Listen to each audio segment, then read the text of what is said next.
Now let's head to the crypto space and see what's going on there with Laddie Williams. Yeah. Laddie, the numbers look better Yes. today. Yesterday, Bitcoin about this time was 63,000. And it just keeps going up. And yeah, it's quite surprising, at this point, Yeah. knowing that we were looking at sub 50,000, Yeah. at some point. I think the Trump story did a whole lot of change. But yeah. What has happened between yesterday and today? It's been just about $2,000 added to So now Bitcoin. we're seeing the ETFs getting a lot of inflows, at this time. The last time we saw outflows, we saw Bitcoin price actually going down. So there seems to be some kind of inverse relationship. And then I was thinking that all attention was on the tap to earn now, and Bitcoin and Ethereum will be suffering for it. But it seems a bit of the action is still going there. There's still some action here, even though we see everyone's expecting some kind of airdrop from one tapping game or the other. There's so many at this point. But who knows which one is actually real? I wonder. But people just keep tapping, tap for fun and all of that. But looking at the market, it's still very, very green, with Solana actually deeper in the green at this point. Let's look at the top cryptocurrencies we track now. We see the likes of Binance Coin, $581, up 2.65%. There were 4% gains yesterday, but now we're seeing slower gains, 3.33%. That's for Bitcoin. Cardano, 44 cents, up by 3.64%. Let's look at the headlines now. Well, as I mentioned before, the Bitcoin ETFs has hit a new milestone, about $16 billion net inflows within 6 months, outperforming estimates from the likes of Bloomberg, which projected $12 to $15 billion in net inflows for the 12 months. So we're seeing an outperformance for just 6 months. Then we see Craig Wright, his Bitcoin creator, claimed there, giving him some trouble right now as an Australian computer scientist. He claimed to be the mastermind behind Bitcoin. We heard it was Satoshi Nakamoto that actually prepared the white paper, but he says he's the one. So a London High Court found him guilty of perjury to support his false claim of being Satoshi Nakamoto. So they don't believe he's the creator, but he says he's the creator of Bitcoin. Everyone's still looking for that creator at this time. Then we see the Binance executive.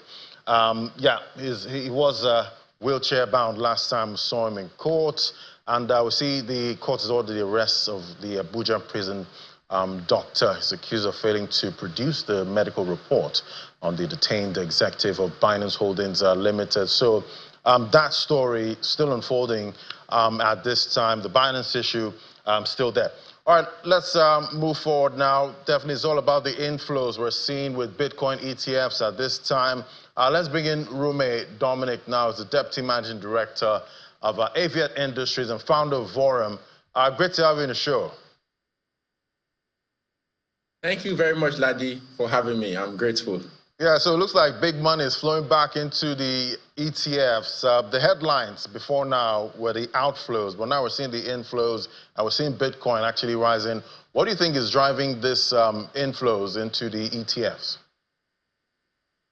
The last week, about last week to 2 weeks ago, we saw the German government sell off a lot of Bitcoin.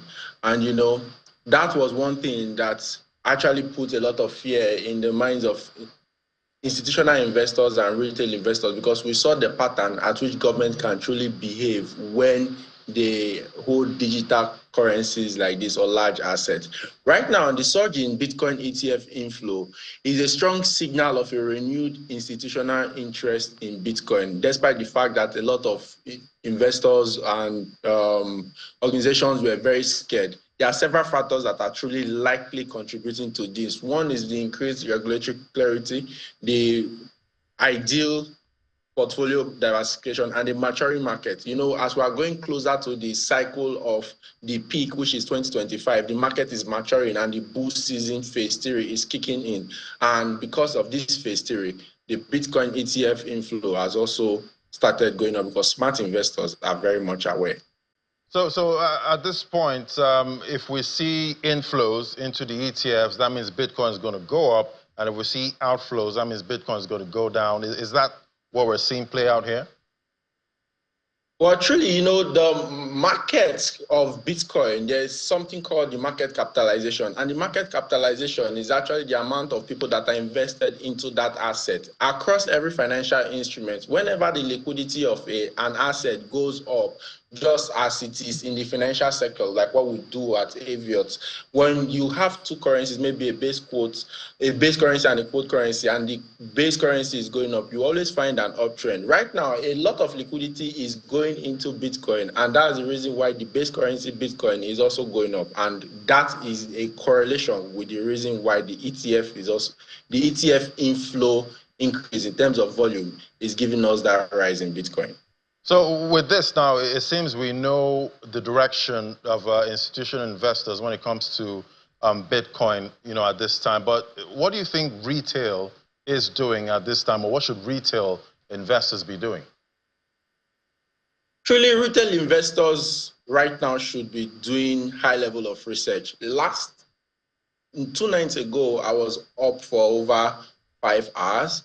The last night, I was up for over 5 to 6 hours as well. What was I doing? I understood that China will possibly lift their ban on crypto at this moment. And there is a possibility that because of this phase of the Bitcoin bull run that has kickstarted, just as we teach in VRM, there will be a high level of inflow of liquidity into Chinese tokens, and that will see that most of those tokens might possibly pump in this next phase of the bull run. So the retail investors should truly do their own research. They should have a long-term perspective, and they should also partner with companies that have high level of liquidity like Aviot, so that they can get some more money to be able to put back into their portfolio that has possibly gone down, so that they can start afresh from this new success point of the market. All right, let's look at Craig Wright now. He says he's the creator of Bitcoin. At this time, we don't know who created Bitcoin. Yeah, we hear Satoshi Nakamoto, who we don't know who he is really. At this point, if he's alive or whatever. But what are you seeing at this time? Do you think there's a possibility Craig Wright might actually be the creator? The only two stories and facts that have been put forward that looks closely to somebody that is the creator of Bitcoin is the fact that we know that there is a pseudo entity called Satoshi Nakamoto that has about 1 million Bitcoins locked up somewhere, and that pseudo entity has gone incognito for the last 10 to 11 years plus of Bitcoin's existence. Another personality we understand is that there were a couple of people that actually came together, about 6 to 5 men that possibly some of them were in the FBI and a couple of those things, and they created Bitcoin and went silent about it. So these are just the only 2 pointers to the person that possibly created Bitcoin. Craig Wright's ongoing claim is unfounded and does not have any fact to it. So it lacks true claim, and the majority remains skeptical due to the lack of conclusive evidence and his own history of making questionable statements about this situation. So at the moment, it's still questionable, and it is important for us to leave it at that. All right, we'll leave it at that then. So when it comes to tap to earn, we know that's still making waves at this point. Are we seeing tap to earn platforms get attention from institutional investors? I tell you the truth, I lie not. I wish I could share my screen. I told you I was up early hours of today. At about 4:30 a.m., there was a new tap to earn project, I think, that dropped into one of the communities, and I think that project was Woofy something Woofy for the purpose of non-promote. I saw it, and that project is currently trading. Is already trading on the coin market cap and they introduced the tap to earn system of Telegram to be able to gain more active users into their community, and they allocated the whooping sum of $500 million to be able to, I've just confirmed that particular figure now, $500 million to be able to quickly do what?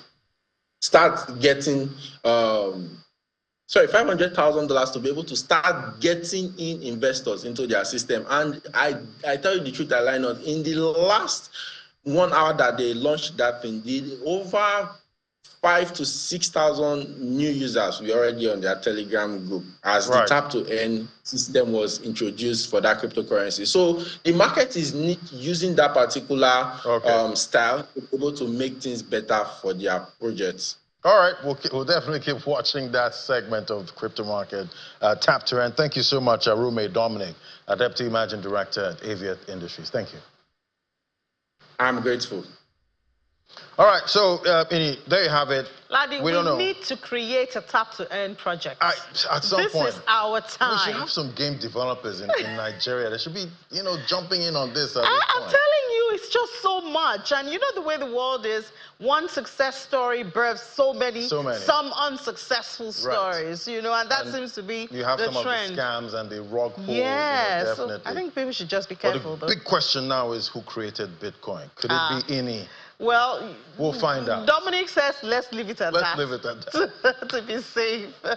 Well, the world is changing. Conversation's changing. Now it's tap to earn. I wonder what's coming up next. ETF and everything. But anyways, that's where we draw the curtains on Business Incorporated today. Thank you so much for being a part of it. Always a pleasure and a privilege to have you share this time with us. We'll do it again tomorrow. Ladi will be starting, of course, with Business Morning.